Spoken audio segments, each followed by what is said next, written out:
This story is from a compilation of frog and toad stories. They're written by Arnold Lobel. This story is called The Garden, and in it, Toad, the grumpier of the two, is particularly impatient.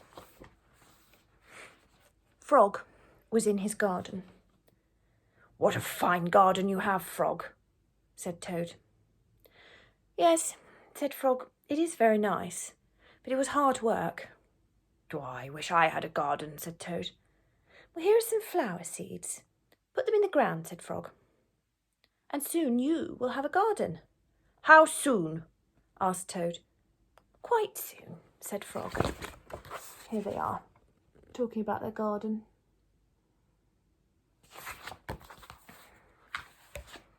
Toad ran home. He planted the flower seeds.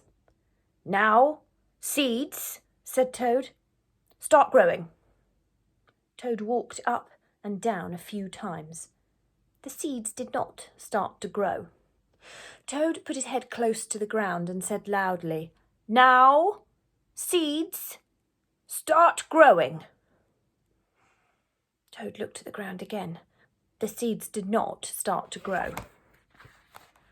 Toad put his head very close to the ground and shouted, "Now, seeds, start growing." Frog came running up the path. "What is all this noise?" he asked. "My seeds will not grow," said Toad. "You are shouting too much," said Frog. "These poor seeds are afraid to grow." "My seeds are afraid to grow?"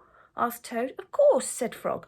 "Leave them alone for a few days. Let the sun shine on them. Let the rain fall on them. Soon your seeds will start to grow." There's Toad shouting at his seeds. Frog trying to explain to him that really you need patience. That night, Toad looked out of his window. "Drat!" said Toad. "My seeds have not started to grow. They must be afraid of the dark." Toad went out into his garden with some candles. "I will read the seeds a story," said Toad. "Then they will not be afraid." Toad read a long story to his seeds. I don't think it's going to work, do you? All the next day, Toad sang songs to his seeds. And all the next day, Toad read poems to his seeds. And all the next day, Toad played music for his seeds. Toad looked at the ground.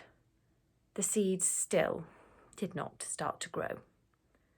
"What shall I do?" cried Toad. "These must be the most frightened seeds in the whole world." Then Toad felt very tired and he fell asleep. "Toad, Toad, wake up," said Frog. "Look at your garden." Toad looked at his garden. Little green plants were coming up all over the ground. "At last," shouted Toad, "my seeds have stopped being afraid to grow. And now you will have a nice garden too," said Frog. "Yes," said Toad. "But you were right, Frog. It was very hard work." There he is. Silly Toad.